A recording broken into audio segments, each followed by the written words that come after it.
عليكم ورحمة الله وبركاته كلنتي وعنا وناكسن ومركل أي برنامج كيني دردارن وهذه جورابة أن يكسو قدبنه معلومات بيو لحد إذا محوها عارمها بالشدة أو أن وطلق قلنا إن مدو يسود الدارن تواناج إسكان الرئيس صبحي حمانا ما أنت وحا مرتين وقاه عبد الله أو قدوميها ضدك لنول عذرك أيديسك جلان مركا عبد الله كسو دبو السلام عليكم ورحمة الله وبركاته. لما كلامنا يا عبد بودلان شعبك بودلان سودوين وعن جارهان سعدك وريا يور فديو محمد عبد الرحمن عبد واحد ما دام قلبي قرا هذا سوى ورك نيجي ورتيسا ما أنت في وحكوشي يا فيعان كان وحكوسي وكذا لكن كان وحكوشي تجنين كوسيو وحكا في عمل ما دام دردار ما أهن دردار الولية هي نهيب الواحد أنا دردار النصد هذا اللي قال لها ما دام ذكر وشعبك بدًا كان أهن قرو مركا أنا يرد أو شيء أذكر ما بقى إنسانه إنه ضد ودأ كرا شيخ يشريف يشهد ضد كحو أركان إن معناها أذكر ودأ كرا من قال مو يعني كون لبعضنا حان إلا يعني إن ما دام ما أنت سودان وكتاي سنة باك سي دردر وضه وسي وضه أد يأد شغاله هذا أجاسمه هذا boqolkiiba 200 dhigi karaa maadaama madaxweyne inkastoo adoo ifeysanayo madaxweyne waxa ku dhigay baag shaqaalaheed waa inaad dargeliso waayo naf qof in aadan nin badbaadiyo wax ka fiican ma leh akhri adduun maadaama aniga hadda nin la hadlayo jarman waxaan ka ahay baag bunja waa la shaqeeyaa xagga wacyigelinta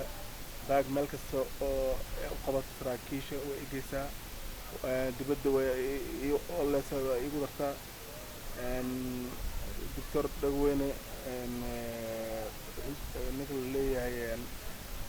هارية صادق سعيد كل جود وضد وهولن إن ضدكو وحنا قبطان وايو أنا هذا ما أنت بايع مشارع سنين ما لكن مركا أركو سي وحنا قبنا يا إنجي أويش أو كهول كلام سيتهدس وكلا إيو بونجا يسمد سي ولا حدثان وحن سو كوب كنا وحي يكل عكس فيها ولا حدثان شعبك الحمد لله هذا إنك فايستان إذا عدان أد وتحقليان مركور إن إسبارة لما أنا إسبارة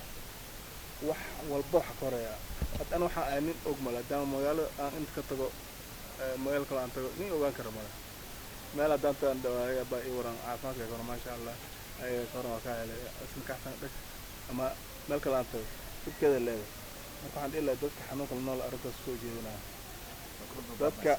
wala darmay waa dadka xanuunka la nool tan labaad inay isbaaraan marka hore may dadka xanuunka la nool macna inay iyakan walaalahood ay qiyaanin maca dadka xanuunka la nool sharciga leeyihiin waajib leeyihiin saaran sharciga leeyihiin waajib oo isaaran macnaha aniga maadaama gudoomiyada ahay waxyaalo badan aan ogahay waxaa jiraan dumar oo xanuunka la nool حاجة رجع حنقولنا أول قرنين أنا قرو أنت دانك بحول لأمي جيس أنت احترام حنقولها ما شاء الله دولة هاتو شعب هذا أقول من ذلك المامل كان لبعضنا نني يوستين إنك حنقولك من الوقت من كرامة من والمالنا ليه من سعد ملودر حتى يجرنا قف حتى عنه إله سبحانه ما دام إله سبحانه وحوالي اسمه الله سبحانه وتعالى وجعل يهي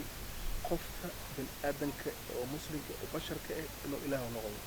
وحوال بنا فادعا هذا ما أنت أنا ما ده حنوك أنا ما أنت الحمد لله ما أنت حقين إن ما لا ما لكن والله لا الحمد لله واشق يستا وعافمات خا عذرا قبطة كده أنا واحد مو أركض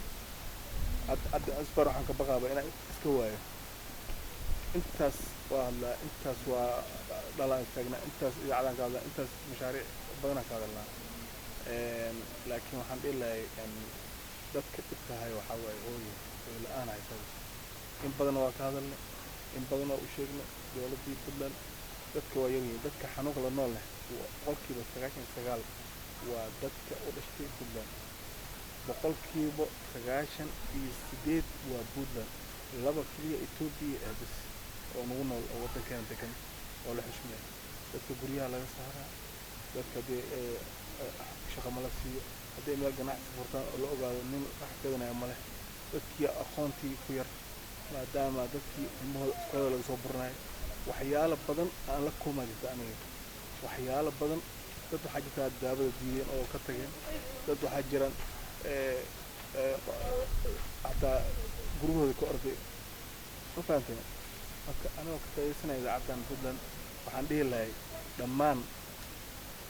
shacabka puntland an ma dhihay dowlad keliya soomaaliya waxaa dhahay iska wada jira waxa ku weysaaya dadkaas dhiban in nin haddii hal dollar aa uratay sadaqa waa 2,000 haddaa meel ku rajid sadaqa waa iyo arkayna macnaha $200 in $300 maya hay-ad badanaa maanta puntland joogta oo ka howlgasho iiraan aan ka siina ilaa intaasoo NGO meel dhiga intaas hay-ad aa jirtaa intaas sanduuqda loo sameeya oo boosaskan qaadada loo gado oo 2 qol iyo suuliga loogu dhisay iyo jikadooda dadkan waa aad iyo aad macnaha waxtar u noqon lahayd maadaama qofka hadduu hooy haysto waxa waaye wax weyn waa taasaan dardaarmaysaa inaanay ayaguna aanay cudurkoodii qarinin oo ay isbaaraan haa waa mahadsantahay intaa waxaa noogu eg dardaarankii uu nala dardaarmayay guddoomiyaha dadka la nool cudurka AIDS-ka Dr. Cabdallah intaa ay nabadgeliya